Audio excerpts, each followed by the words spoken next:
Once again, a very good morning and welcome to the second Indo-Global Irrigation Summit 2026, organized by International Commission on Irrigation and Drainage under the aegis of Ministry of Jal Shakti, Government of India. I hope you had a very good look at the exhibition stall. I hope you enjoyed your time over there, and I hope you also are refreshed after the tea break. Let's begin with our high-level dialogue, ladies and gentlemen. Well, water and food security are among the defining challenges of our time, as we already know. As climate pressure intensify and demands on resources continue to grow, the need for smarter, more resilient, and sustainable solutions has never been greater than today. In this context, ladies and gentlemen, we will begin our high-level dialogue on towards a water and food secure world, bringing together global leaders and experts to share ideas, experiences, and pathways for collective action.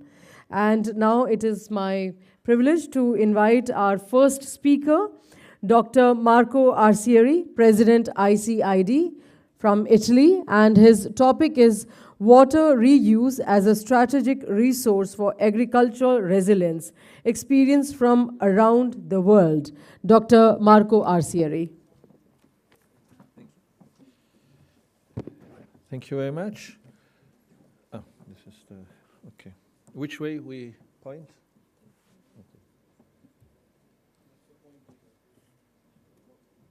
Pointer.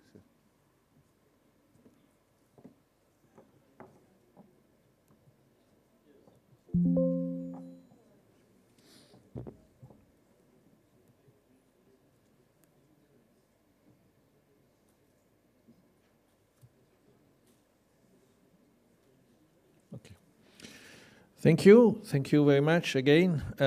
So I would like to give a little details, some indications about the state of the art in some of the most important countries on water reuse and recovery as new strategic resources for agriculture. As we all know, we have said so many times, agriculture is facing unprecedented challenges in terms especially of environmental sustainability, growing population, climate change scenarios, scarcity, water scarcity, and of course, all these are leading to social and economic instability. Let's say that wastewater use and seawater desalination somehow have in time become increasingly important for providing new alternative freshwater resources. The use of new membranes, new technologies, artificial intelligence driven, and of course the possibility of having renewable low-cost energy integration are all factors that induce us to believe that these two sectors especially can be efficient in bringing new freshwater resources. Right? And on the specific side of agricultural wastewater, of course, this can come from municipal, industrial, or other sectors. This is the classical scheme, the way that water reuse plants are working. They typically use secondary, tertiary, or advanced treatment with ultraviolet or ozone, ensuring compliance with the guidelines in terms of safety for food and non-food crops. Of course, why are we using, have been starting using wastewater treatment plants? Because, of course, they can provide us new water resources when we have problems, drought, so a major drought resilience, reducing, of course, in some cases, fertilizer demand, and of course also in terms of keeping a more stable balance in terms of nutrient management. In Turkey, this is the first country, I was last month in May, I was in Istanbul Water Forum, so I got some information from this country. The Ministry of Environment in country is initiating an important project since 2017. And of course, Turkey is one of the countries in the Mediterranean area where they are facing a huge challenge of producing water for a growing population, It's one of the most important countries in terms of increasing population. As of now, there are several wastewater treatment plants, but only 15 of them are realizing wastewater reuse. And so the commitment of this country was to increase this percentage, bringing it to at least 5% for agricultural irrigation. So this is the new frontier that the government of Turkey is working on. An excellent example, of course, is this huge plant this is close to the international airport in Istanbul, Ataturk. It is quite an advanced plant because provides wastewater an additional round of treatment, so it can use also for irrigation. And this particular technology, it's not a very new one, but it's called membrane bioreactor, Ambedkar, because what is the difference? The conventional way of treating wastewater is usually we separate the sludge into solids and liquids. But in this case, a further step is taken by the adoption of newly adopted membranes, which are characterized by very, very tiny pores, which enable a second round of filtering for the liquids. So the water comes out a little bit cleaner, having a more and major refined process of filtering in this case. Very quickly about some data about capacity. This plant can treat about 20,000 cubic meters per day. And it is provided that in a later stage there will be an increase by another 10,000 cubic meters per day for a total amount of 30,000 in full capacity, 30,000 cubic meters per day. And the importance of the plant will be such that probably 10% of the overall combined million cubic meters that are treated in the province will be passing by through this plant. Egypt is another excellent example. Egypt is doing a lot of efforts in trying to shift the agricultural pressure from the overcrowded Nile Valley, the Delta Valley. So they have been developing in recent times, in recent years, this new Delta project, which is a land reclamation initiative, which has been developed in the Western Desert, and the aim of this project is to transform about more than 9,000 square kilometers of sterile land into productive area of farmland.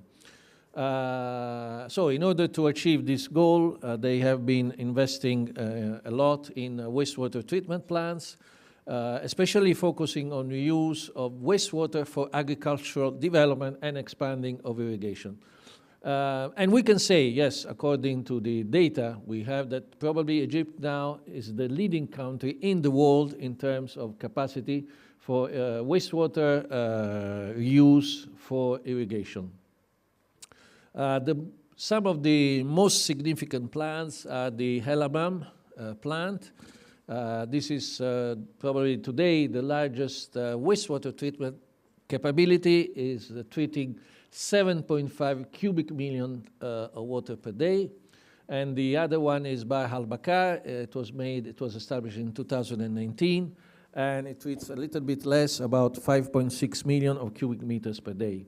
And of course, producing water for also, this is the important point, for agricultural use. And in particular, this treatment, Helamam, which is located in the area of Marsa Matruh in Egypt, is carrying the highest sludge treatment capacity globally. As we were saying, the total production capacity is 7.5 cubic million per day, and saving the capability it has been conceived, it has been planned to serve about 900,000 hectares in the Western Delta region, and water is transported by means of a long canal. It's a 120 kilometers long canal, It is spanning over an area of more than 300,000 square meters. And it has a capacity, peak capacity of almost 90 cubic meters per second, so a huge capability, and ensuring a capability of treatment of almost 700 kilos per second. Of course, the most important data for us is that this plant is expected to provide irrigation for almost 500,000 hectares west of the Nile Delta River, and about 917,000 hectares in the western region. Spain is also, probably Spain is the most important country in the Mediterranean area, in the European Mediterranean area, in terms of water, wastewater treatment and desalination. Today, more than 2/3 of its recycled water is coming from this kind of plants, and it is used in agriculture. More than 30% of irrigation, according to recent data in the country, are provided by water coming from this kind of treatments. I was in Spain actually last week in Madrid for another international conference on water reuse, so I was able to get some more information by the government of the Ministry of Agriculture was there. Our Vice President Cristina Clemente Martinez was there, and we had the occasion to interact and get more and more information. Some of the most important plants in Spain, of course, I will just list them.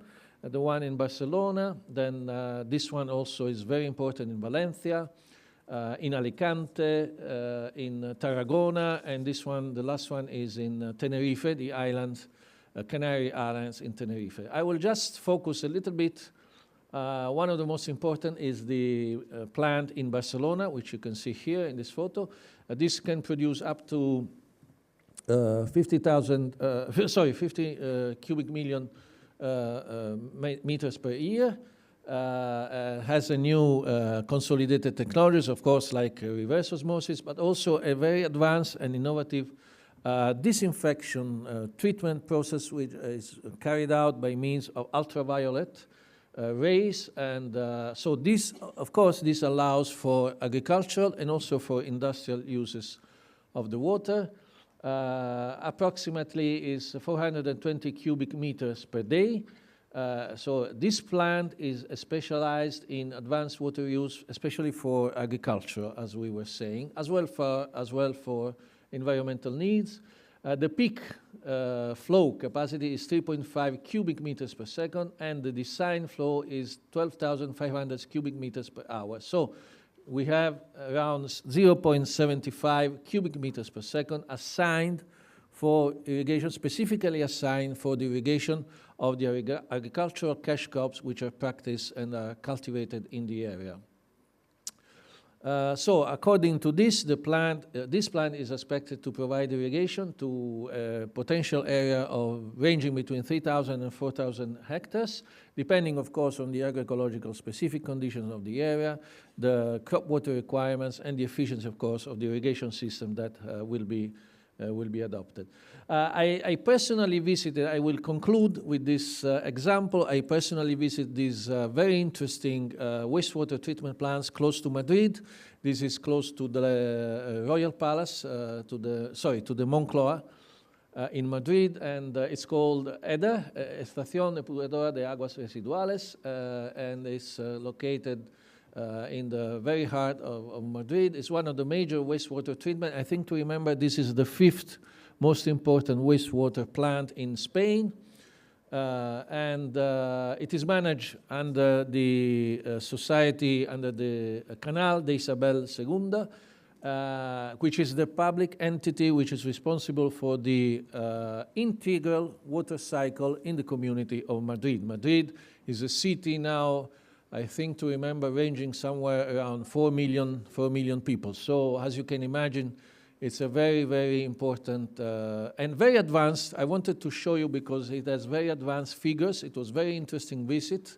All these photos have been taken by me. So it has an authorized, a little bit lower than the previous one we saw in Barcelona, but this plant is very interesting. So 200,000 cubic meters per day with an average daily flow of little less than 100,000 cubic meters. The maximum water flow is 2.63 cubic meters per second, or almost 9,500 cubic meters per hour. It can process urban wastewater for about 700,000 residents. It has been designed with the capacity, global capacity of over 1 million of equivalent inhabitants, and also to protect the Manzanares River, which is flowing very close by in Madrid. Why it is interesting? Because this plant contains complementary facilities which can transform this treated wastewater into high quality reclaimed water for the city's network, for irrigation of the gardens and public green areas, and for parks and green spaces. But the most important feature, these are the main characteristics. So it employs anaerobic digestion, as always, and sludge dehydration by means of treatment carried out by centrifuges. Also, it uses, this is another interesting feature, it uses high-efficiency cogeneration system, which means that biogas is converted during the treatment process, so they also produce electrical energy, which is a very interesting feature. So, as you can see, this is a compressor, this is the station where they have the monitoring process, and this is what they are producing. As you can see in this right-hand slide, they are producing energy. This is the amount of energy they produce every day. And another interesting feature regarding the treatment process is they also used two additional treatments consisting, aside from the textile mesh process, they also use ozone, and they also use ultraviolet, so hydrogen peroxide treating, and also ultraviolet lamp disinfection to eliminate all possible kind of microcontaminants and pathogens. So it's a very advanced, very interesting, very useful. For me, it was a very useful visit, so I want to thank the government of Spain and the association, ICID, which is the Association of Irrigation and Drainage, and is a member of our national committee in Spain, for giving us the opportunity to visit this very, very interesting plant. They're also producing, as I was saying, they're producing methane, and with this methane they use this kind of material, this methane they're using for their cars. So they're also using methane, they're producing methane, and they have methane cars, so they also are autonomous from this point of view. There was probably, I cannot show it from here because I needed to press on this. Anyway, we'll go further on. Okay, so going to conclusion, which are the pros and cons of wastewater reuse we can say today for food security? Of course, we can have new alternative freshwater resources in case of, as we know, of drought, which are becoming more and more recurrent, and in order to compensate variability with the erratic weather conditions we are facing. Of course, nutrient enrichment in some cases. So treated wastewater can also provide some good amounts of nitrogen and phosphorus.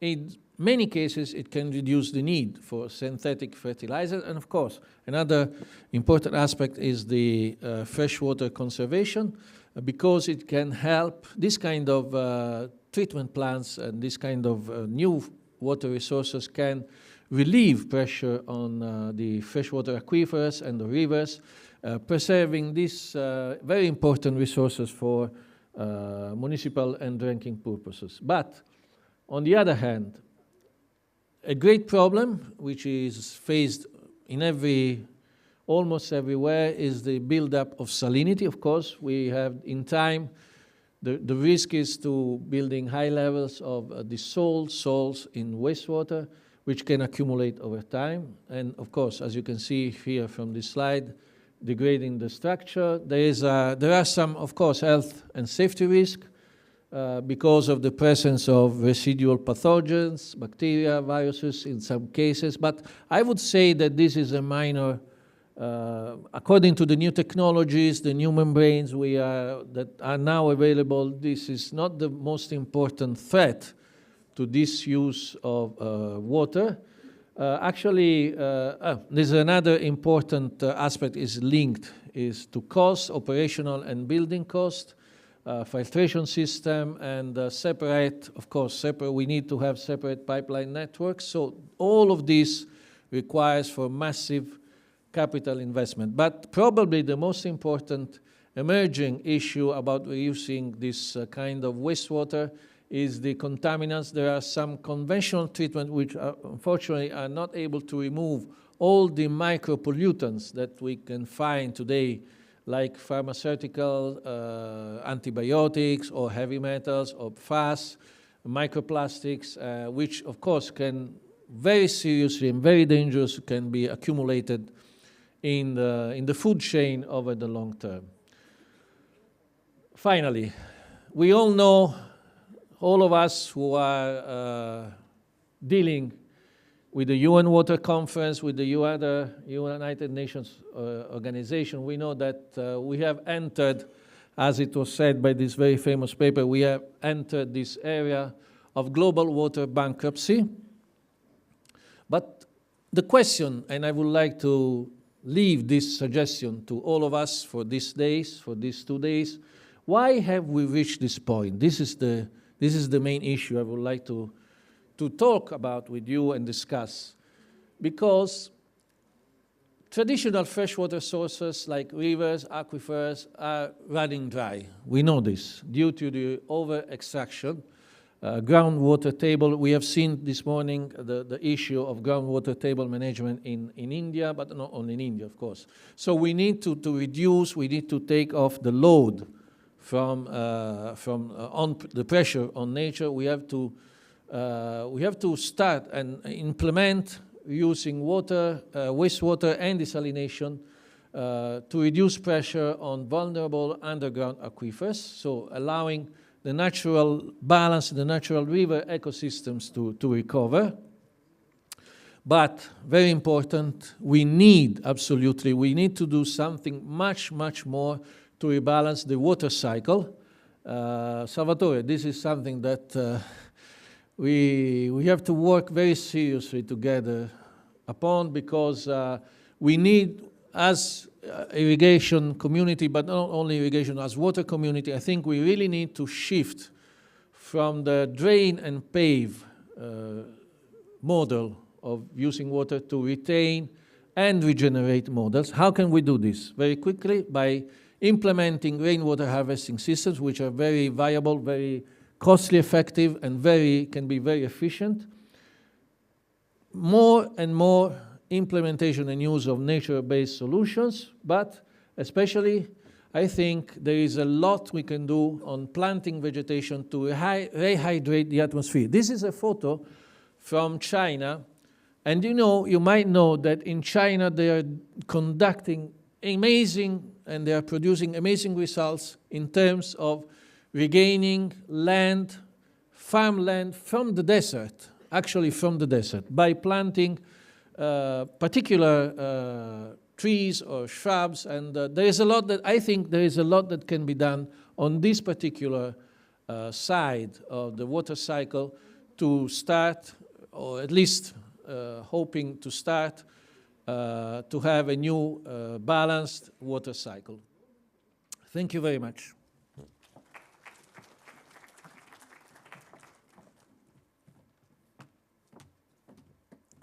Thank you, Dr. Marco, for your presentation, for sharing global perspective and experiences from across the world.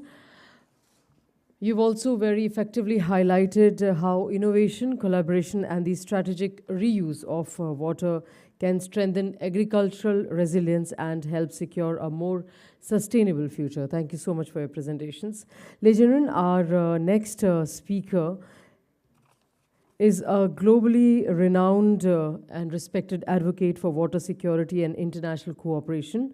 Well, Dr. Loic Forshaw is the president of the World Water Council. A prominent advocate for global water governance, he has led efforts to strengthen political dialogue, water security, and international cooperation through forums and strategic initiatives since 2018. So we would have his recorded message, ladies and gentlemen. Please let's focus on the screen. Distinguished ministers, excellency, representatives of ICID, ladies and gentlemen. It's a great honor for me, on behalf of the World Water Council, to address the second Indo-Global Irrigation Summit.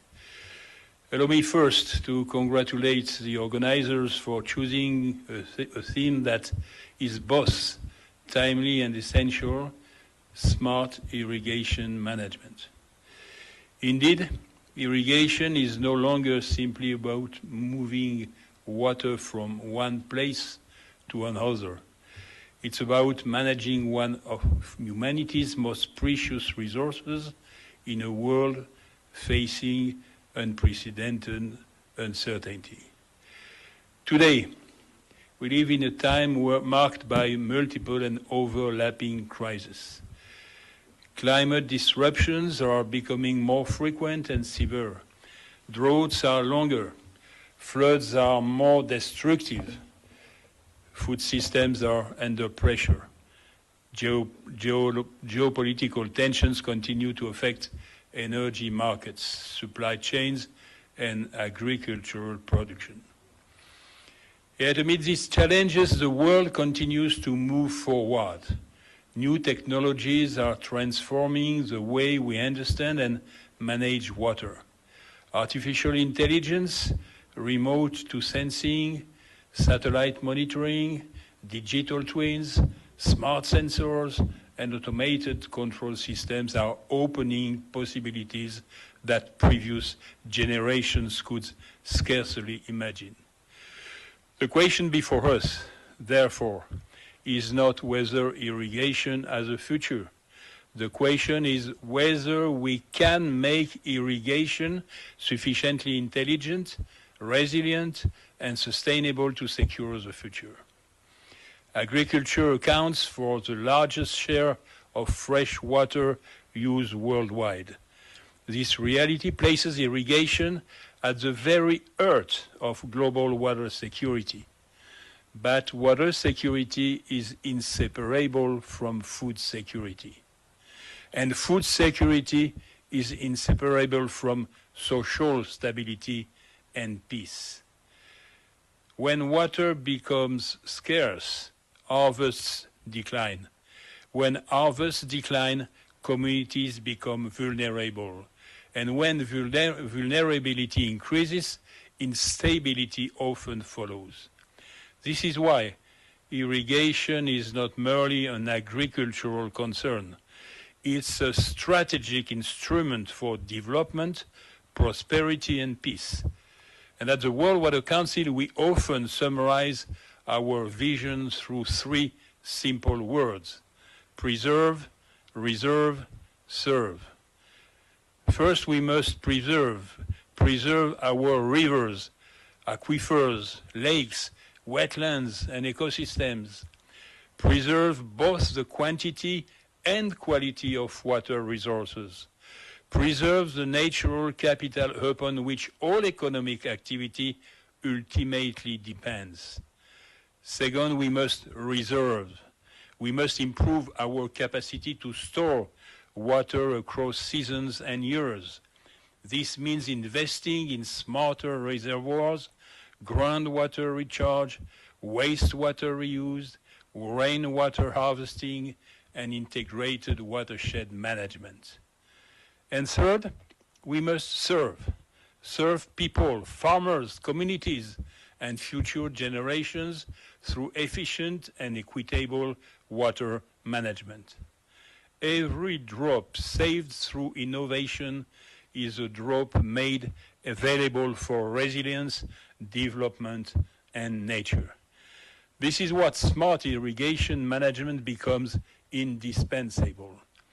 Across the world, we are witnessing remarkable advances. Digital monitoring systems now allow farmers to irrigate with precision. Soil moisture sensors provide real-time information. Satellite imagery helps optimize water allocation. Artificial intelligence supports decision-making and forecasting. These innovations do not simply increase efficiency. They help us to produce more food with less water. They strengthen resilience against climate variability, and they support the responsible stewardship of our shared resources. India has a particularly important role to play in this transformation. With its long history of agricultural sector and its growing leadership in digital innovation, India demonstrates how technology and tradition can work together to improve water management while supporting millions of farmers. But no nation can address these challenges alone. Water knows no borders. Climate knows no borders. Food insecurity knows no border. Therefore, our response must be built on cooperation, knowledge sharing, and solidarity. We must strengthen partnerships among governments, farmer researchers, financial institutions, and international organizations. We must ensure that innovation reaches not only large agricultural systems, but also smallholder farmers who form the backbone of food production in many countries. Ladies and gentlemen, dear friends, history will judge us not by the challenges we inherited, but by the solution we create together. Smart irrigation is not merely a technological evolution, it's part of a larger commitment to water security, food security, environmental sustainability, and human dignity. Let us continue to innovate. Let us continue to cooperate. And let us continue to place water at the center of our collective future. Because as we often say at the World Water Council, the peace of water remains inseparable from the peace of the world. Thank you and great success to your event. Well, thank you, Mr. Fortune, for a very insightful message and for once again reminding us that how food security, water security, and social stability are inseparable from each other for us to have the perfect balance between preserve, reserve, and serve. Ladies and gentlemen, I would now call our next speaker. Our next speaker, Dr. Vinay Nangia, is a research team leader, soil, water, and agronomy at the International Center for Agriculture Research in the Dry Areas. He an internationally recognized agriculture hydrologist. He specializes in hydrological modeling, GIS applications, watershed management, irrigation, and sustainable water resources in drylands. He also serves as adjunct faculty at Texas A&M University and has extensive experience in environmental impact assessments. I would now invite him for his presentation on the topic Smart Agriculture Futures, Leveraging Digital Tools for Water Security. Dr. Vinay Nangia, ladies and gentlemen. Thank you very much. Pleasure to be here. Can we have my slides, please? Okay, thank you. So I'll go beyond smart irrigation, and I'll talk about smart future agriculture systems as a whole, because ICARDA is one of the CGIAR centers that specializes in dryland agriculture. So we are always struggling to meet the demands while there is water scarcity always behind our minds. So ICARDA is the only CGIAR center that is headquartered in the Middle East, North Africa region, so the hyper-arid environments, and these are the locations we are located in, and we serve a geography from China to Morocco. I'm personally based in Morocco. I have traveled from Morocco to join you here, but you can see all these areas, non-tropical drylands, are known for having semi-arid, arid kind of environments at the same time, high population density, a lot of environmental degradation, so a lot of natural challenges, and the regions are simply not blessed with enough fertile lands, enough water resources to meet the demands. And we have been in this business since almost 50 years now. We were created in 1975, and we celebrated our 50th anniversary very recently. So just like the rest of the world, India also is facing this perfect storm heading our way because of the water scarcity on the rise, like we heard this morning during the opening session, that per capita water availability is low, the water productivity is low, and compared to some of the other countries, India is unable to improve the water productivity. So because of changing climate, because of the water scarcity on the rise, per capita, because the population is on the rise, the area available for agriculture is shrinking, and that is why we are converting more and more fertile natural landscapes into agricultural lands, so we are losing biodiversity. And at the same time, degradation is also on the rise, desertification is also on the rise, which is also compounded by the effect that the youth is not finding agriculture a very interesting profession. More and more people want to leave the rural areas, come to the urban areas, and look for jobs rather than inheriting agriculture from their forefathers and continuing, just because the complexity, the challenges, and the image of agriculture not sounding like a sophisticated profession. So this is a problem that we are facing, that youth is not interested. There is a lot of migration happening from rural to urban areas. Land degradation is on the rise. And this is leading to food insecurity, lots of price fluctuations, lot of inflationary pressures, malnourishment. So if you look at all these things coming together, it's a perfect storm heading our way, which may explode on our face any day. And we're seeing those signs all over the world, whether it's the war happening or the shipping lines disrupting. Whenever food prices rise, people revolt, people oppose, and you can see that stresses in the news all the time. So there are 4 kinds of production systems that we all see here in India, but also in the rest of the dryland parts of the world. And based on what kind of production system you're looking at, the challenges and opportunities differ.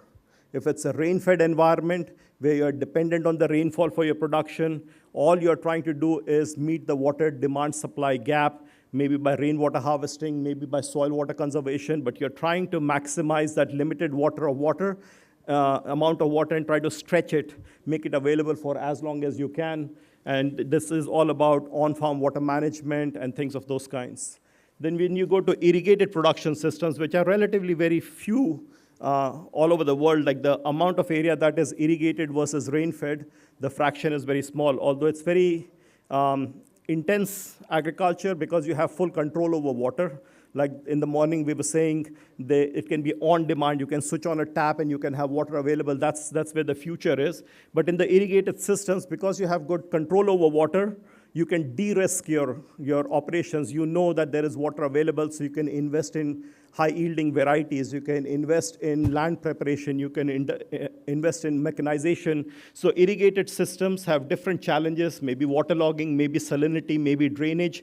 But irrigated agriculture have different kinds of opportunities and entry points for solving low water productivity issues.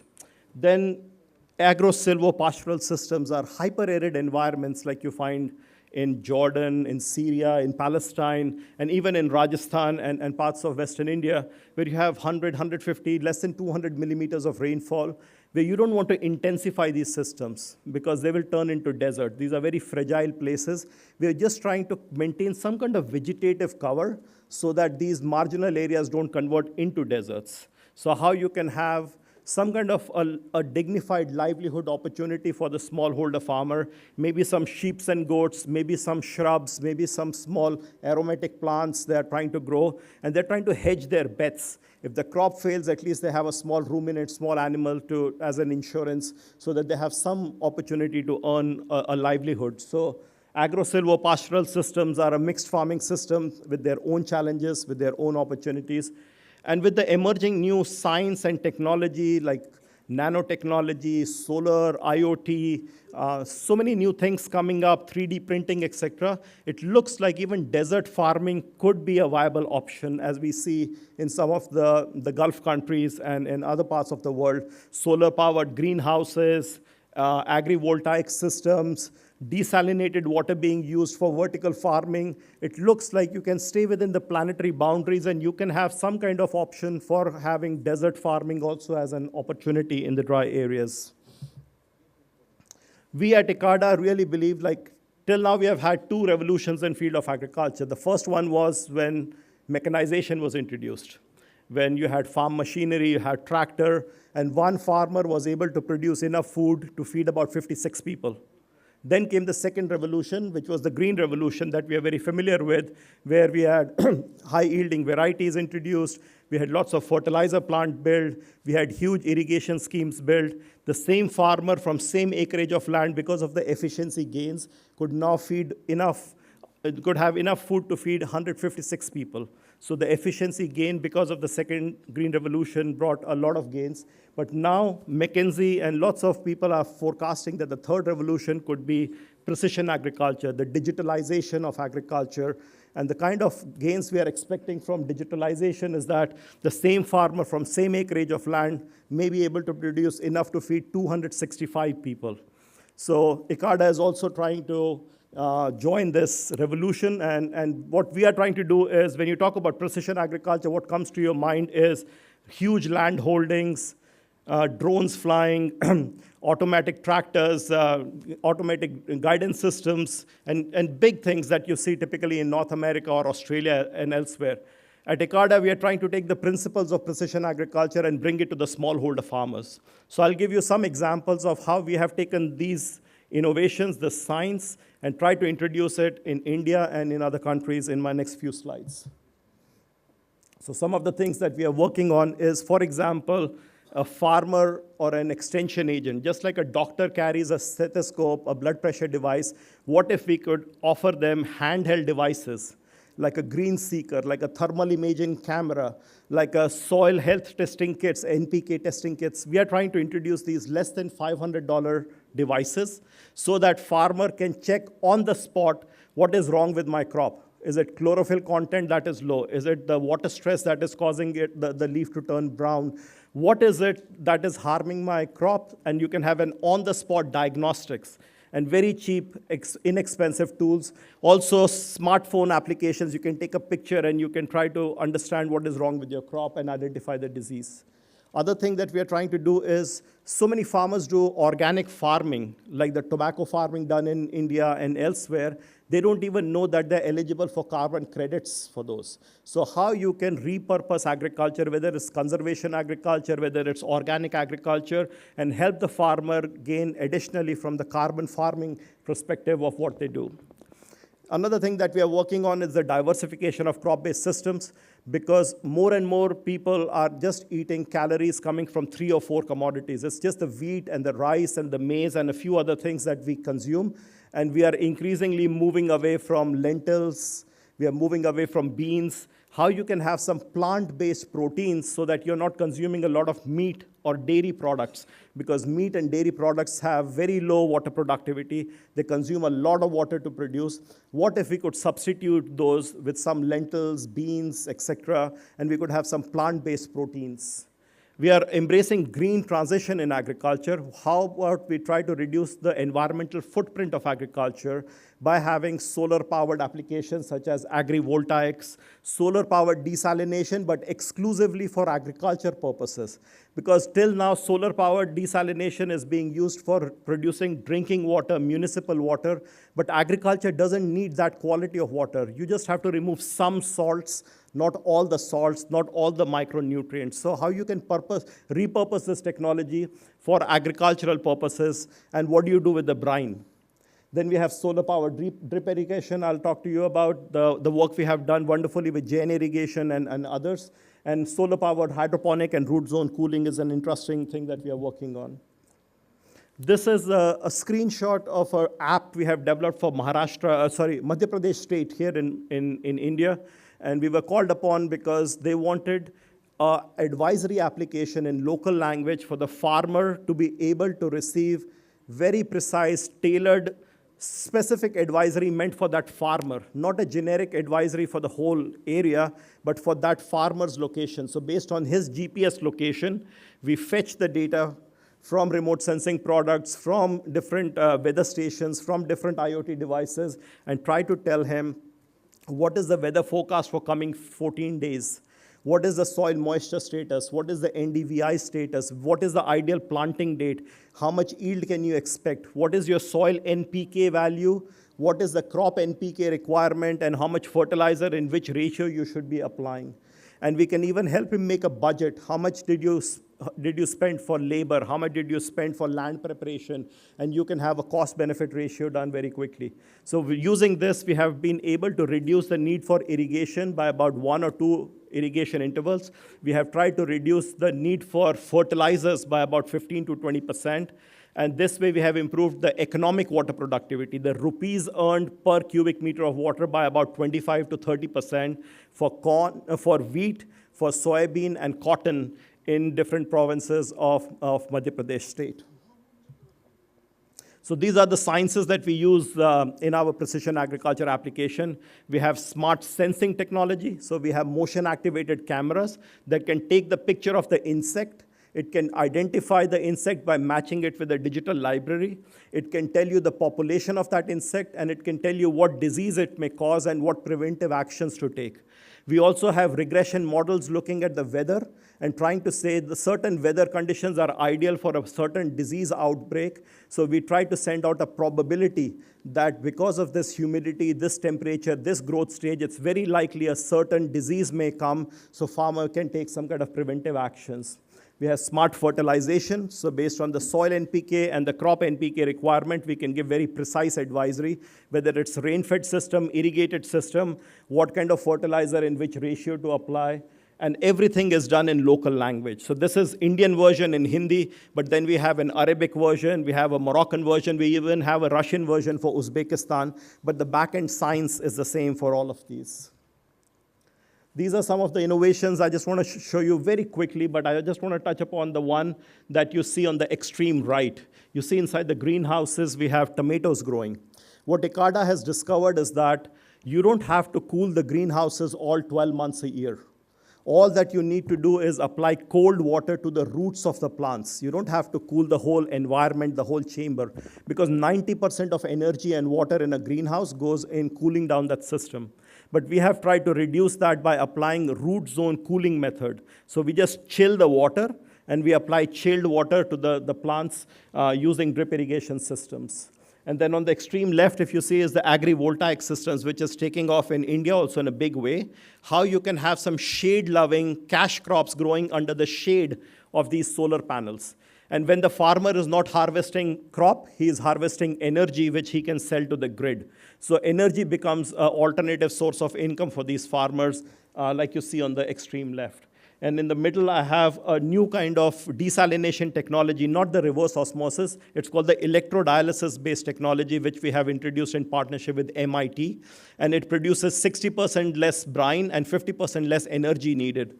So these are some of the innovations that we have tried to work on. And another one that we have worked initially with Jain Irrigation, but lately we are working with Toro Irrigation, is a new kind of dripper for drip irrigation. When you go for buying these nozzles, they typically come with a specific advisory of activation pressure of 1 bar. And usually the cost of the pump of drip irrigation is about 40–50% of the total cost of the irrigation system. So if you can reduce the need for pressure, you can reduce the need for the size of that pump and the need for energy. So we have introduced this new kind of a dripper called the ultra-low energy dripper that operates at 85% less activation pressure, 0.15 bar pressure, which we have tried to introduce in various different countries. And because of that, we have been able to reduce the need for pump from a huge pump to a really small one, and the need for solar panels from several solar panels to maybe 2 or 3 or 4 solar panels per hectare of land. We have tried for different fruits, vegetables, open field crops. We have tried for tree-based systems, and the clogging, the uniformity, everything is as good as the conventional drippers. So using these, we have tried to introduce solar-powered drip irrigation to smallholder farmers which are not adopting drip irrigation just because it's too expensive for them. Oops. Another thing that we are working on is like the problem with drip irrigation is if the farmer continues to over-irrigate, you don't really save water. Drip irrigation is good provided the farmer actually applies less water. So one of the things that we have developed, this blue color box that you see at the bottom right, is an irrigation controller. It's an agentic AI-based irrigation controller. What it does is it uses a self-learning method where it looks at the weather, it looks at the weather forecast, it runs a crop simulation model, it looks at the solar radiation, it looks at the water available in your reservoir, it looks at how much is your battery charged, and then it divides the farmer's land into smaller sectors. And then it tries to irrigate only a portion of that at a time and not the whole plot all at once. By doing that and doing it at night time, we have tried to reduce the need for the battery. Like it used to be 3-4 truck-sized batteries to 1 motorcycle-sized battery. And we have also tried to reduce the need for energy and water significantly. So it's an agentic AI-based controller we have jointly developed with MIT, and it's going to be available in market very soon. This is my last slide, which I want to talk about diversified cropping system. What if we can move away from paddy and wheat and maize and try to introduce some of the crops which are short duration, very resilient to the extreme climatic conditions, can grow under very little amount of water, and are good for consumption at the same time. So what we have tried to do in Indira Gandhi Canal project in Rajasthan, what we have tried to do in Morocco, is try to see how you can substitute some of the high water requiring, less profitable crops with some less water requiring, highly profitable crops. So we have tried to see, for example, on the bottom right, you can see different cropping system popular in Rajasthan, in Indira Gandhi area. You have farmers growing cotton wheat, cotton mustard, cluster bean wheat, cluster bean mustard, cotton barley, cotton chickpea. These are the predominant cropping systems, but we analyze them for economic water productivity. Which one fetches farmer maximum rupees per cubic meter of water? And we found that the cluster bean mustard cropping system was doing the best in that area. Similarly, in Morocco, we found that if the farmer keeps growing wheat after wheat after wheat, he hardly earns $600-700 a hectare. But if he started intercropping and relay cropping, say quinoa or chickpea or beans, the profit margins start going to $1,000 to even $10,000 a hectare. Without need for extra water, just the residual soil moisture, you can fit one more crop, and you can use that for having more economic water productivity. So these are some of the smart futures. This is where the world is going. More solar applications, more IoT devices, more remote sensing-based de-risking of agriculture, very precise advisories to farmer, handheld devices for making on-the-spot diagnostics, and trying to move away from conventional cropping system to smart, futuristic, low environmental footprint, profitable cropping systems. With that, I'll stop talking. These are just the partners and the donors that have supported this work. And thank you so much for this opportunity to address you.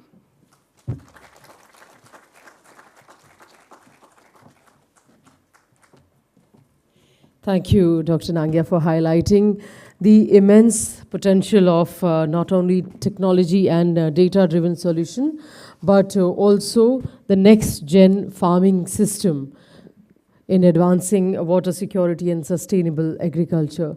Ladies and gentlemen, we have already heard him once before in the inaugural session, but now for the presentation in this sector, I would invite Dr. Salvatore Grimaldi. He's the president of the International Association of Hydrological Sciences and full professor of hydrology at the University of Brescia, Italy. He specializes in hydrological modeling and stochastic processes. and Environmental Sciences, and his topic of presentation is hydrological change, challenges and solutions for water security. Dr. Salvatore Grimaldi, please.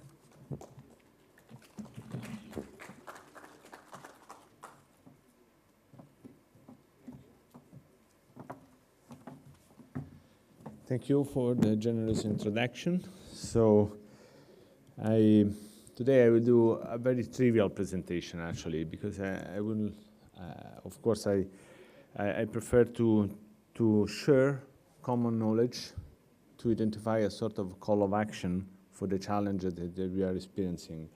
So you know already I mentioned about the association IHS.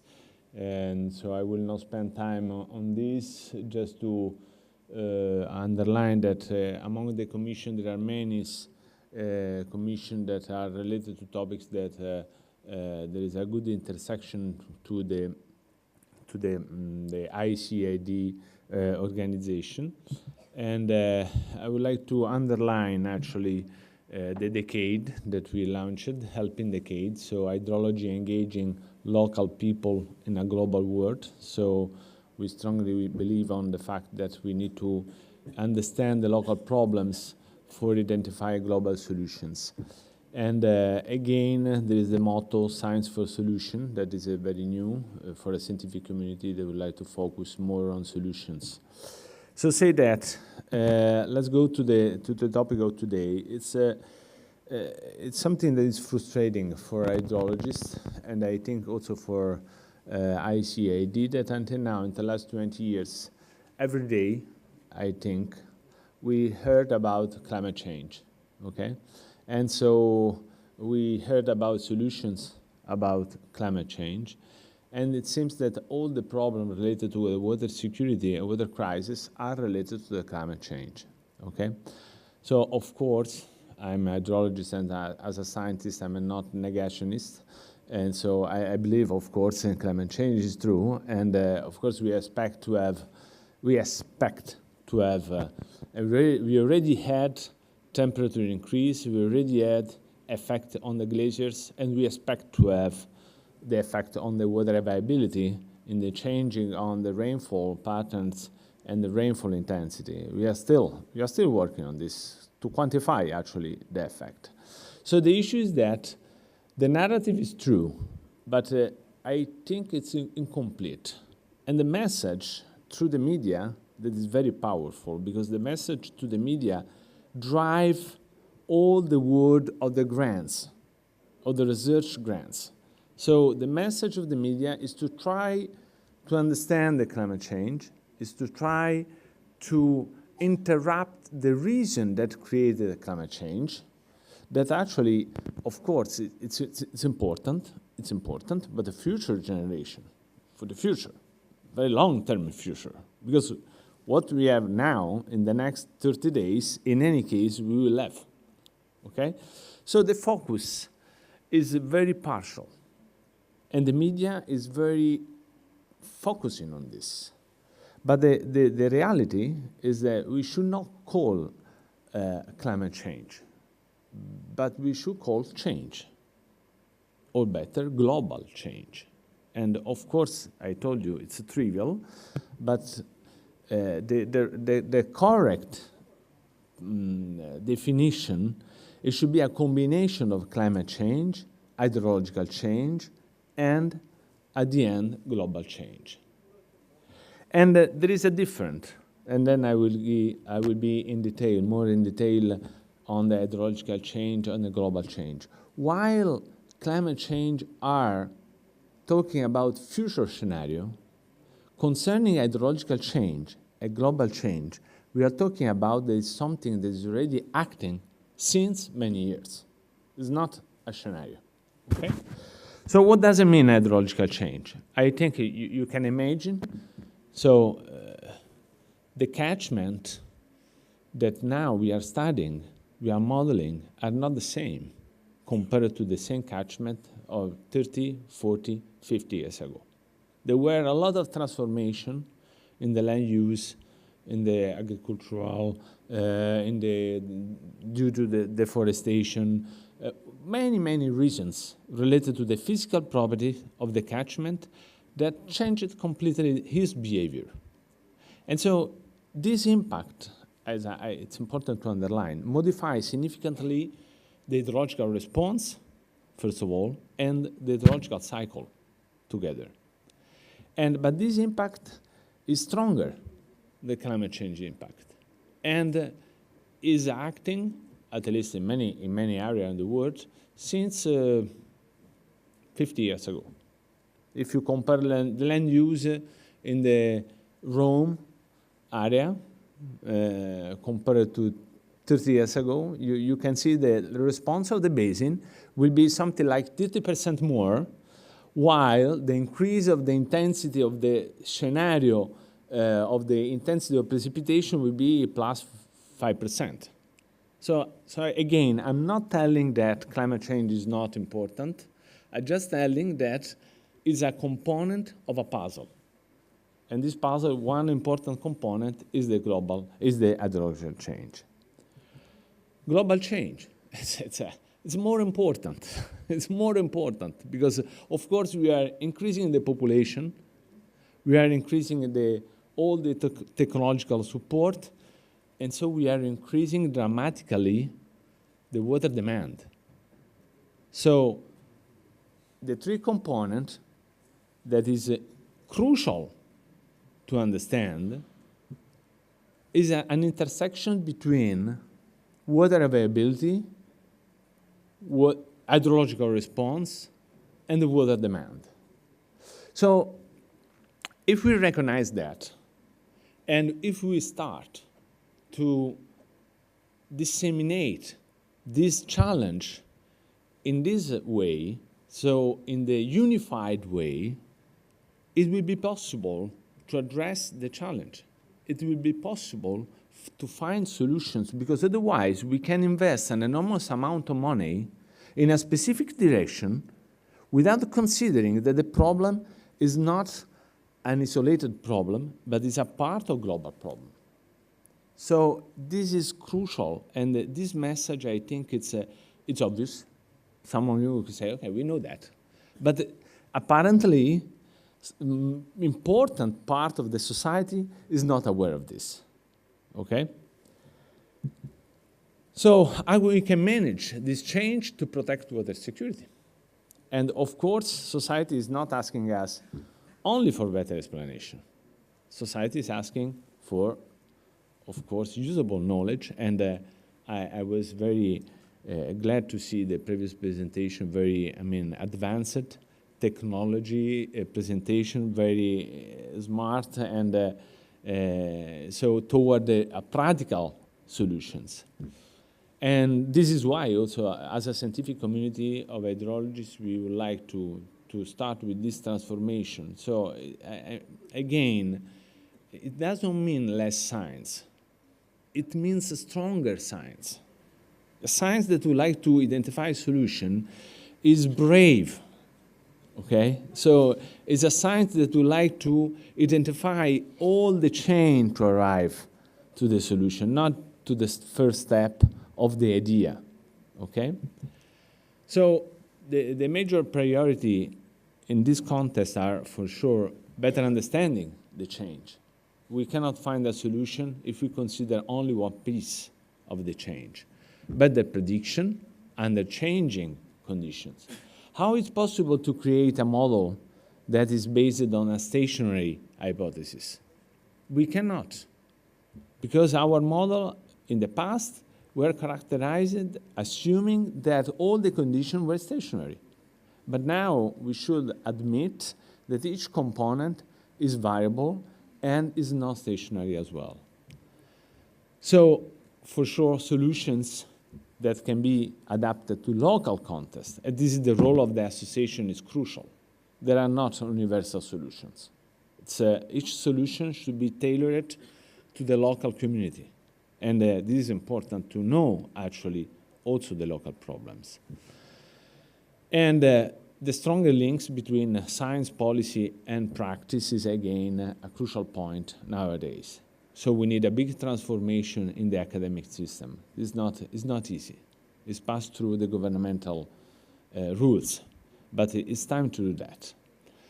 So I think that one piece of the solution from the perspective of the president and to the president Marco and to the president of the other association, we should be together. Because together we can promote a unique vision of the challenge on water security and water crisis, and together we can share information, solutions, and to dialogue with the stakeholders. And of course, I consider UNESCO, WMO, and FAO the major stakeholders for a continued dialogues, for understanding the problem, to sharing the solutions. And this is why I emphasize again this idea to create this inter-association panel on water science and policy. So I strongly invite you for the future, you are part of the community of water science, to identify the challenge of water security and water crisis in a global change. Let's start to change the definition of change, because this is very important, because more we will use again that is climate change, more it seems that we are powerless. More it seems that we can do something.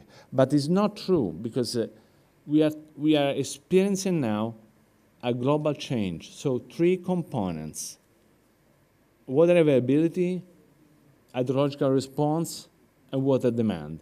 And it could be difficult to understand which is the major part, but if we consider in a separate way, we never find a good solution. So you are the actor of this dissemination of this message. So thank you for your attention.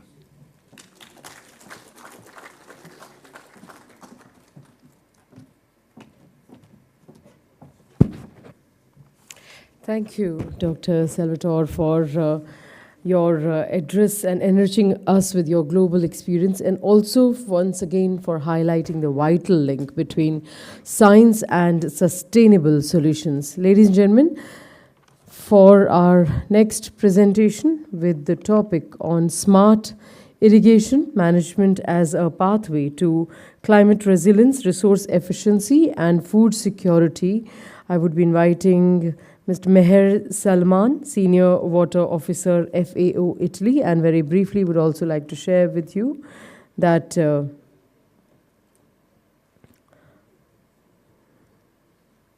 he leads work on agriculture, water management, drought resilience, water use efficiency, and support for smallholder irrigation systems globally. With these words, I invite Dr. Salman for his presentation.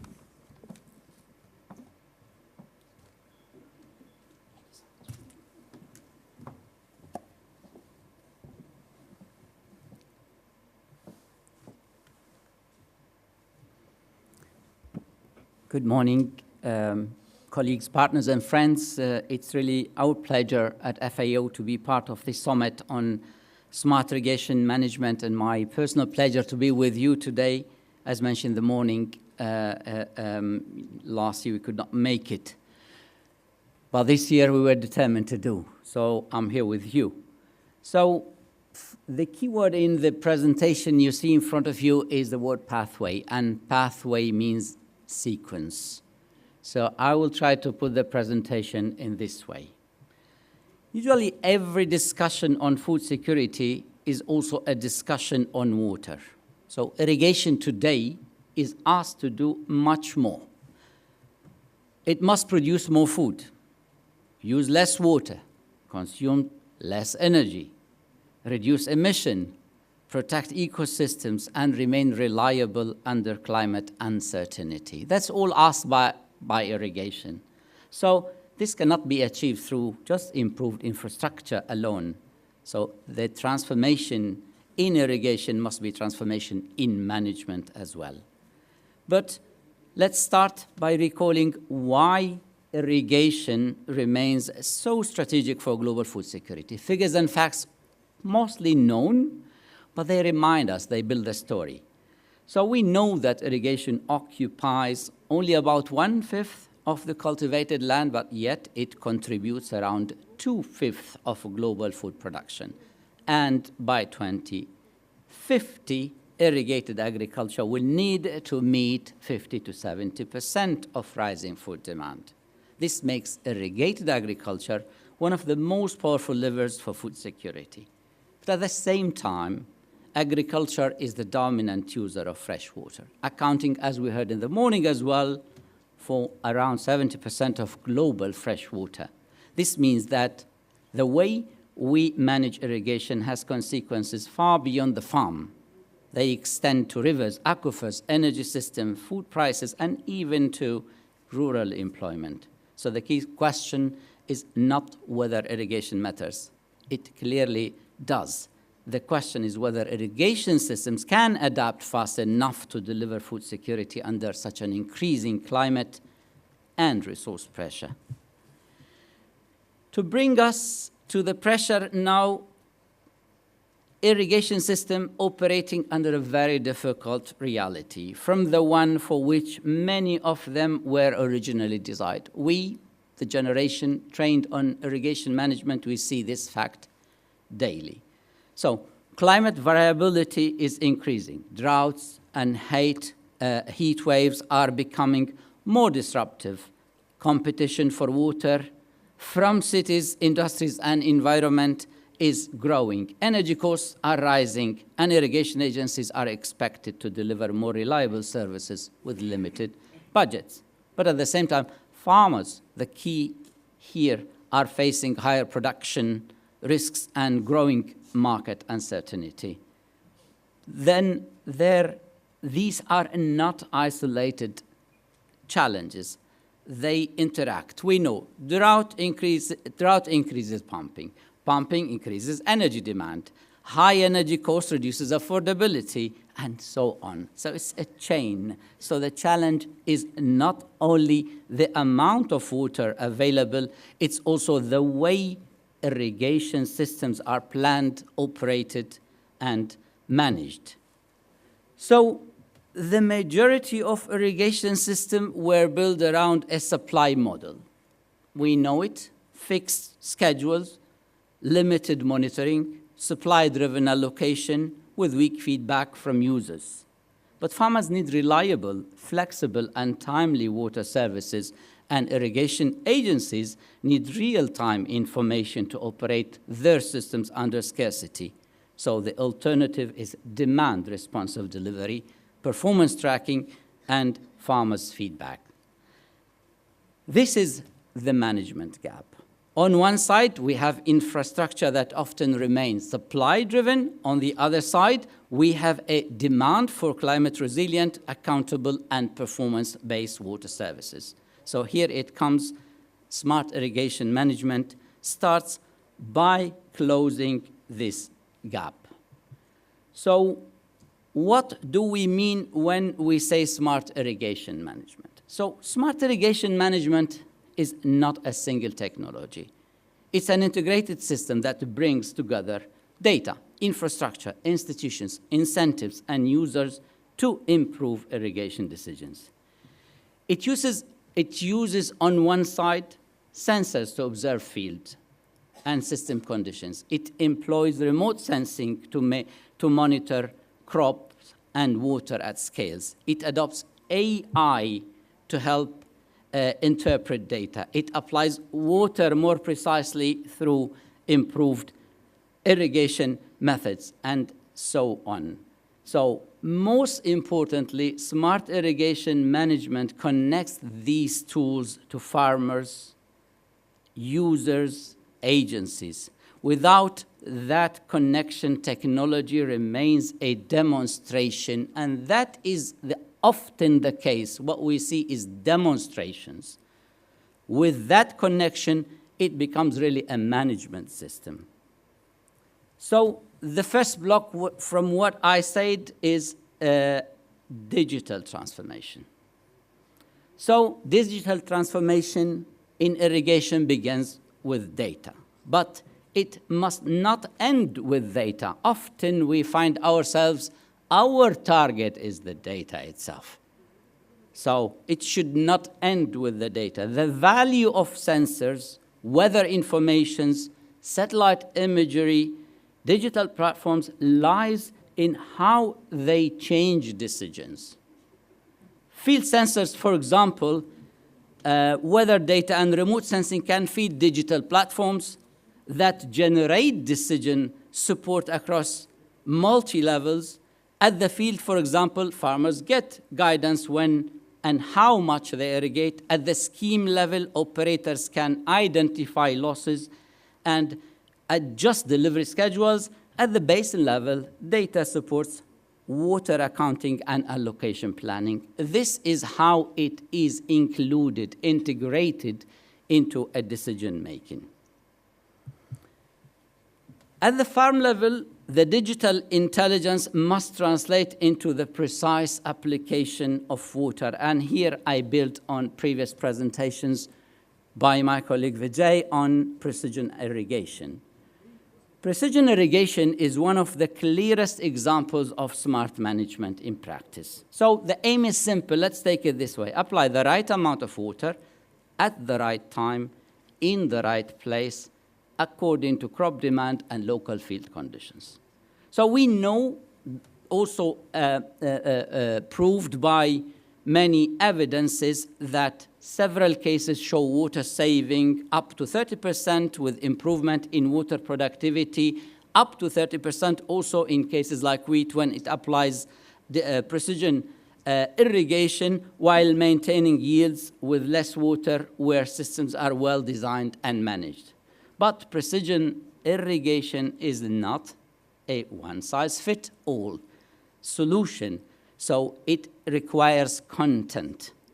So the real opportunity lies here in service-supported adoption, meaning providing the capacity, maintenance, advisory support that farmers needed or need to use these tools reliably. Precision becomes even stronger when it is supported by continuous monitoring and feedback. Smart monitoring and IoT bring irrigation closer to the real conditions of the crops, the soil, and the water system. So sensors can monitor water levels, soil moisture, weather conditions, flow, and pressure. But this information can be transmitted to dashboards or mobile applications, allowing farmers to operate, to act in a real time basis. I give you a practical example from our work. That example is our FAO work in Sri Lanka, monitoring paddy farming. A modular system used hydrostatic water level sensors and soil moisture sensors to monitor AWD in smallholder paddy fields using an interactive cloud-based monitoring dashboard. The result was highly appreciated and relevant for water-scarce rice systems. Around 40% less irrigation water was applied through 50% few irrigation events without compromising the management objective. This is now under scaling up the same system and then applied in other areas and fields in Sri Lanka. But beyond monitoring current conditions, we need to anticipate future water needs and risks. And here, remote sensing, AI, machine learning, and irrigation models are expanding the scale at which smart irrigation decision can be made. So at field, they can identify crop stress and support irrigation timing. At scheme level, they can help detect performance problems. At basin level, they can support allocation and water accounting. And finally, at policy level, they can guide investment prioritization. So the strategic value of AI is not that it is fashionable. The strategic value is better anticipating, better targeting. So we need digital tools that are technically credible, but also understandable, interpretable, and trusted by users. Smart irrigation must also address closely linked issues, the energy required to deliver water. So irrigation is at the center of water, energy, food nexus, as we know. This is why smart irrigation management must link water productivity with energy efficiency. Solar power, as we know, can reduce dependence on diesel and electricity. But at the same time, green energy must be accompanied by water governance. So once pumping energy becomes cheap after installation, groundwater may increase unless it is monitored and regulated. So the key message is that water, energy, food security must be managed as a system. Smart irrigation is not only about producing clean energy. It's about using clean energy to deliver water responsibly.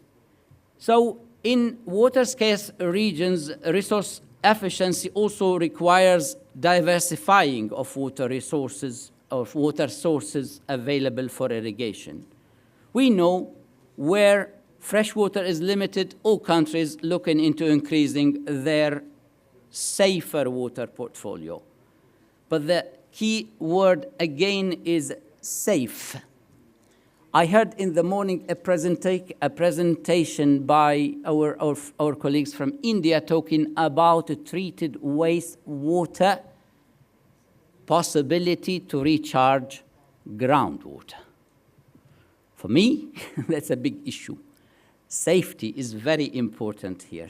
So for decision makers, the message is that alternative water sources should not be treated as marginal or emergency option. They should be integrated into irrigation planning, supported by standards, monitoring systems, and farmer guidance.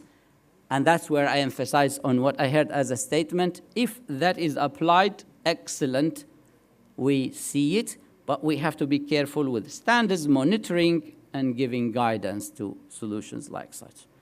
So smart irrigation management helps make this possible because it can track quality, quantity, timing, and also risk.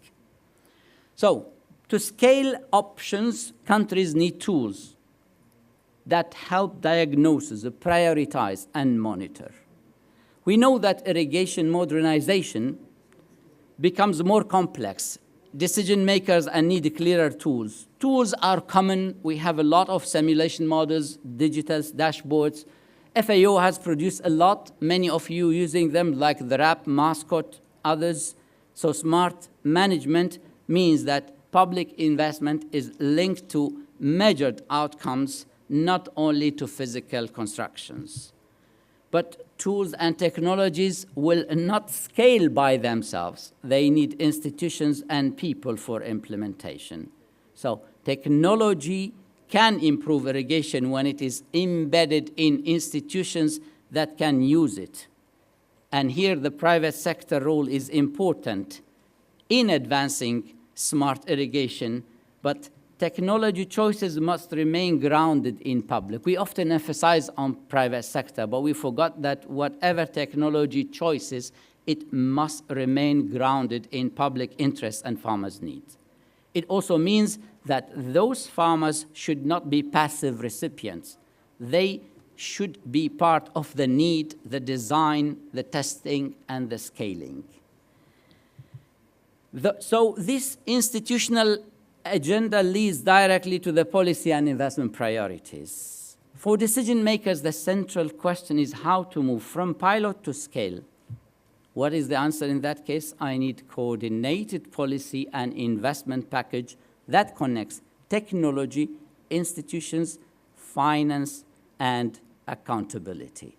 To do so, first, countries need enabling policy and regulation. Second, they need investment in finance that reduce adoption barriers. Third, smart irrigation needs both digital and physical infrastructure. Fourth, capacity and services are essential. And last, partnerships and accountability are needed to ensure that smart irrigation is inclusive, affordable, and measurable. So let me close by translating this agenda into a call for action for the international irrigation community. We must move smart irrigation from isolated pilots to scaled, inclusive, and performance-based system. Pilots prove what is possible. Platforms connect data and users. Policy creates incentives and accountability. And scale matters because of we see ahead of us in future. So the question is very simple. Data plus infrastructure plus institutions plus farmers, that what delivers climate resilient irrigation. And thanks very much.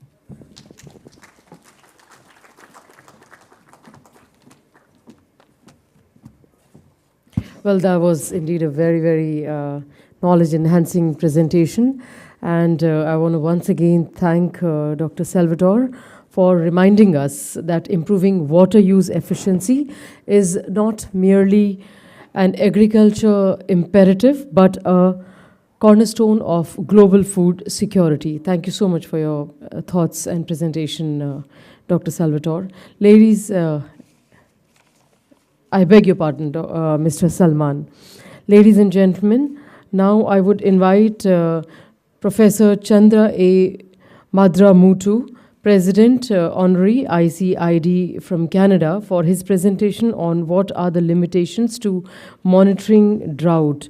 Well, as I said, he is a distinguished James McGill Professor at McGill University and Honorary President of ICID from 2008 to 2011, a leading expert in bio-resource engineering, irrigation, drainage, and international water management. Professor Chandra Madramuthu, please.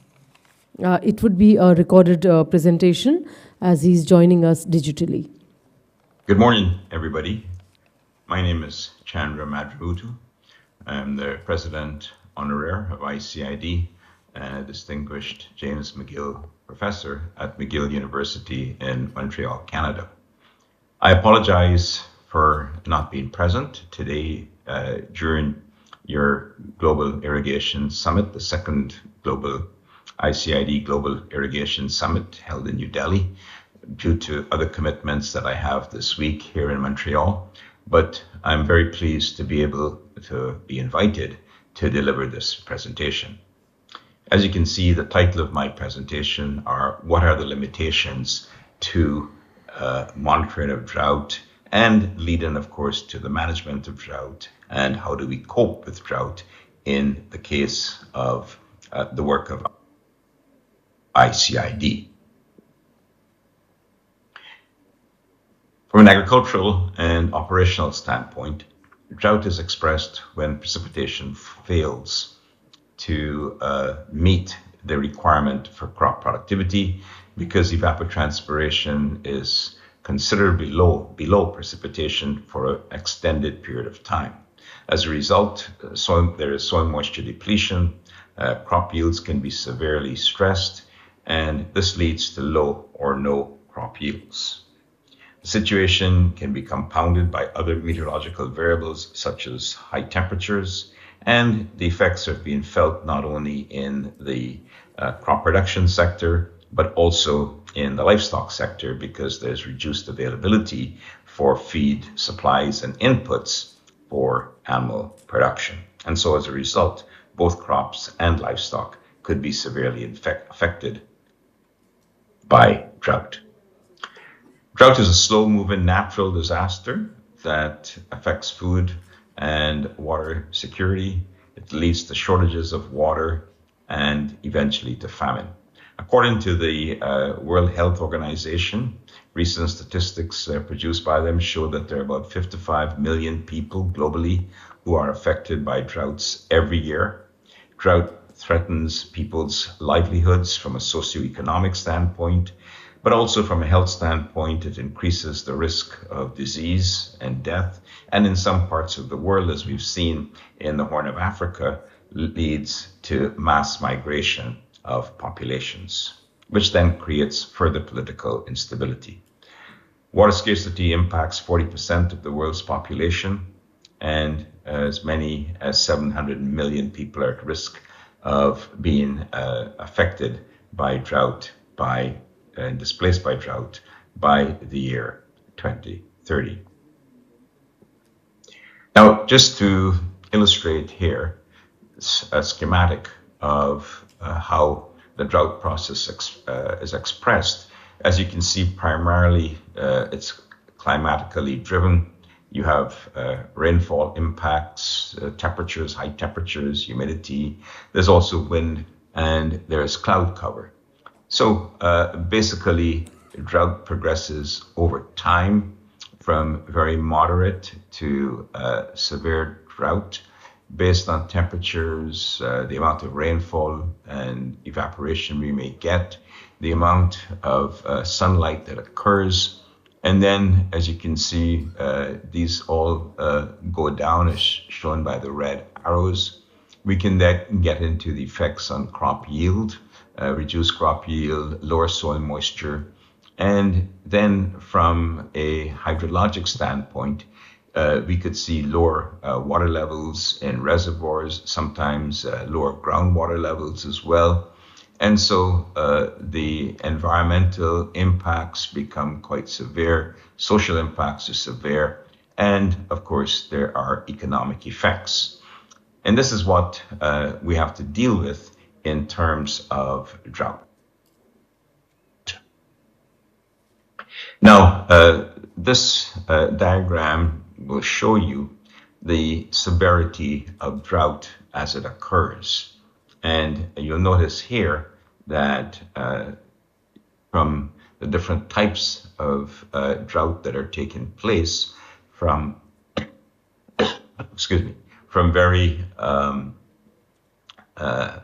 moderate droughts which occur much more frequently, and then we can see going down in the gradations of brown to much more severe drought that happens less frequently. But I think the important point to notice here with this data from the National Oceanic and Atmospheric Administration is that drought is very much dependent on a time scale. We have times of year when the droughts are more severe than in other times of the year. So you see these fluctuations with time as we go forward in being able to predict drought and using some of our meteorological parameters to display how drought is behaving.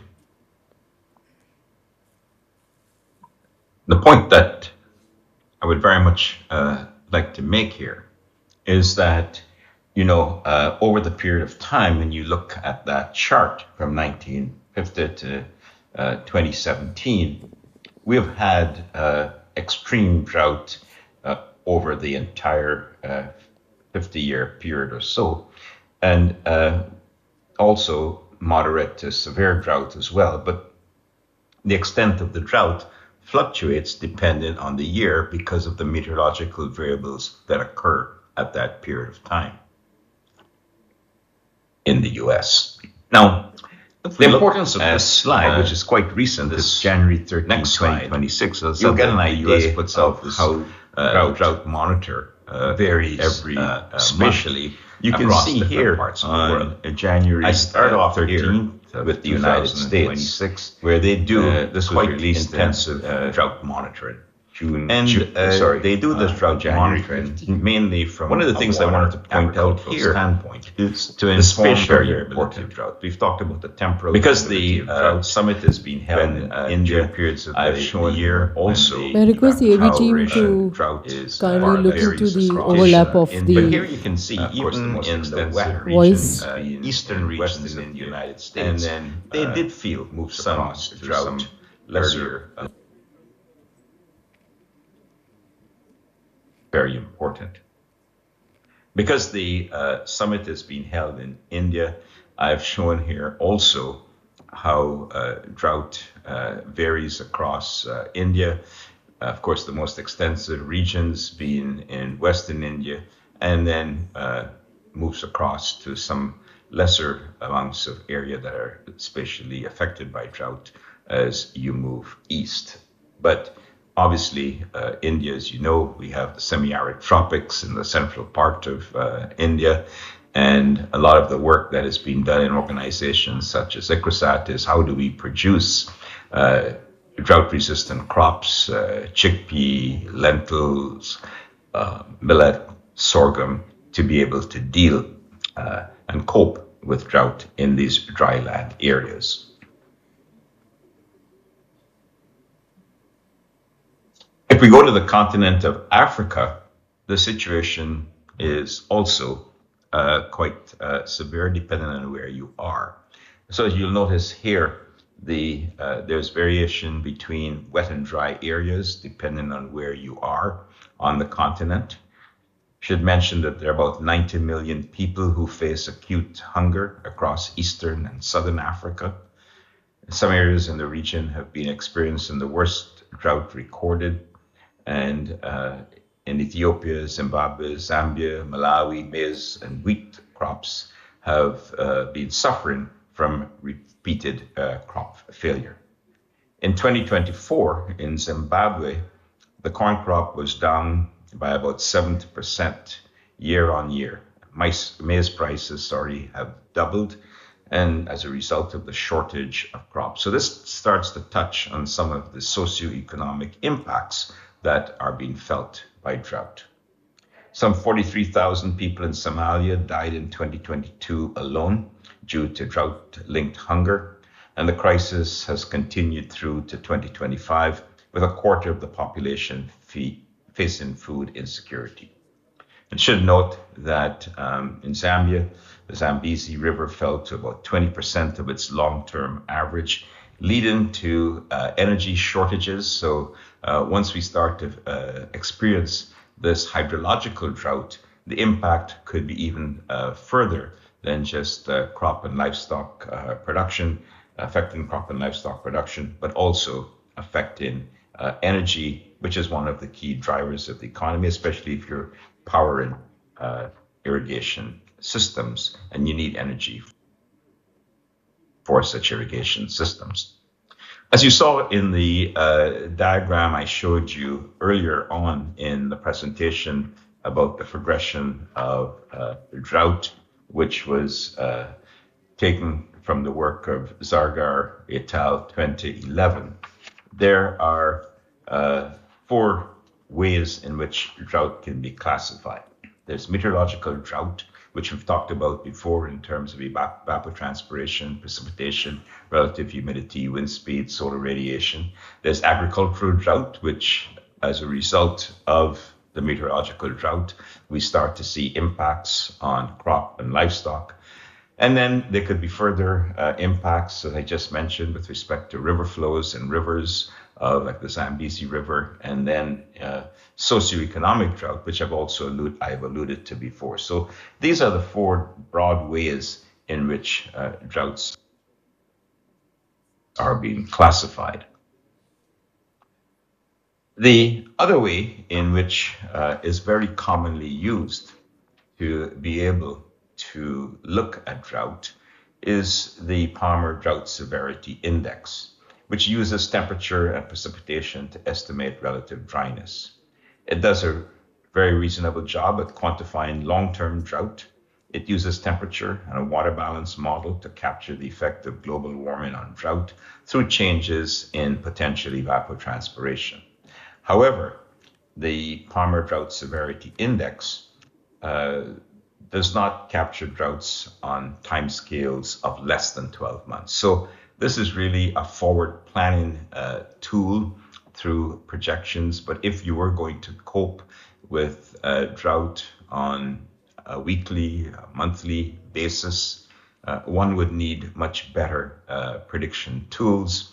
And this is where some of the remote sensing tools start to become applicable, particularly if you're a decision maker on the ground that's looking for ways in which to be able to mitigate drought.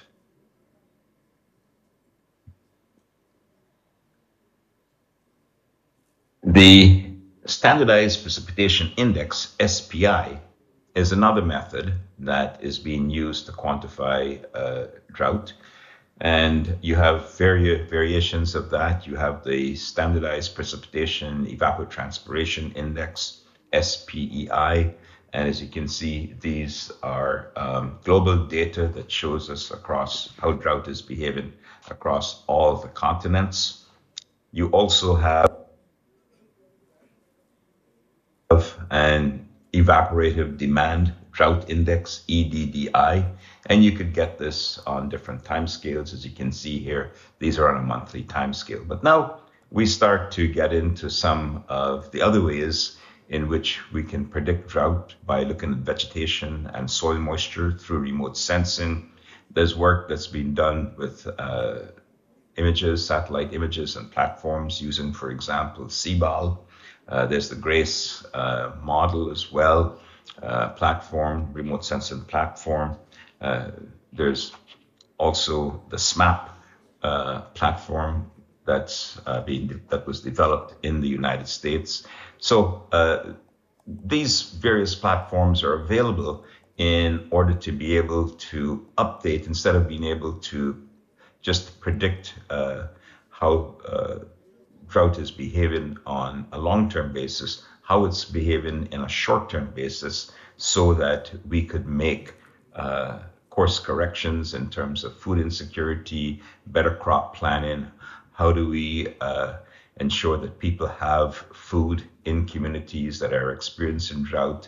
And how can we better cope with drought and manage drought in terms of water, crops, livestock? This is where some of these satellite products start to become quite interesting. However, there are many challenges to using these various satellite products. How do we understand the causes of drought and perhaps persistent drought, particularly with respect to climate? How do we predict or forecast drought? How can we study the impacts of drought on agriculture and in populations, rural populations? How can we develop drought management and mitigation plans? And how feasible is it to build early food warning systems to be able to have adequate food supplies for local communities during periods of drought? How to assess the socioeconomic impacts of drought, and then monitoring drought progression on both temporal and spatial scales. These are the major challenges that we face when we think of how to use some of these remote sensing monitoring platforms to be able to provide information at the local level, at the ground level, to be able to deal with floods. So what is the role of remote sensing? Satellites that use optical, thermal, and microwave sensors and synthetic aperture radar, SAR, are a good way to begin developing these. Platforms such as the GPM, GOES, GRACE, MODIS, SMAP, SWAT have a role, CBAL as well, but they do not measure drought directly. One has to take the information you get from these remote sensing images together with other climatic data and ground truthing data to be able, with the ground observations, to develop good drought indicators. It's how do we combine these multiple data sets to take advantage of being able to cope with drought and to mitigate drought. The challenge is how to predict and synthesize data in a format that can be readily used by decision makers on the ground. And that's where I see some of the biggest challenges. I think ICID has a role to play in this area of remote sensing, drought monitoring, drought prediction, and coping with drought in terms of managing water in these areas affected by drought that we've seen on the global maps so far around the world, to be able to help people to cope and with drought and to mitigate the harmful negative effects of drought. Thank you very much for your attention and listening to me. I was very pleased to be invited by the Secretary General of ICID to deliver this presentation. I hope that you will find it useful, and please don't hesitate to contact me if you would require more information on some of the material that I've presented today. Thank you very much. Well, thank you, Professor Chandra, for highlighting the complexities of drought monitoring and the importance of strengthening our capacity to anticipate and manage water-related risk. Ladies and gentlemen, we've also come to the conclusion of our high-level dialogue, and as a token of our gratitude, we would like to present our speakers with a memento. I would request Dr. Marco once again to kindly felicitate and present a memento to Dr. Vinay Nagia, Research Team Leader from ICARDA Morocco. Yes, please come.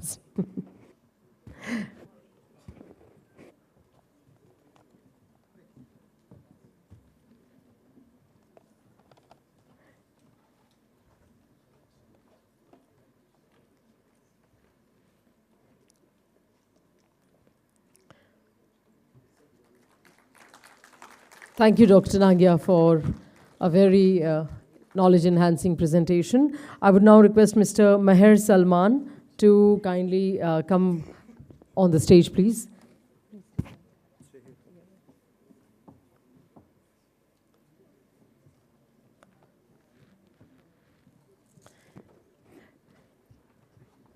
Thank you, Mr. Salman. That was a very, very enriching presentation from you. And I would request our other speakers also to kindly join us on the stage for a group photograph. Mr. Salman, please stay back. Dr. Nagia, please join. We'll have a group photograph. I would request Mr. Fouchon to kindly join us on the dais. I would also request Dr. Salvatore to kindly please join us on the dais. Let's have a group photograph. Please. Mr. Loic Fouchon. It's all of them are there, right?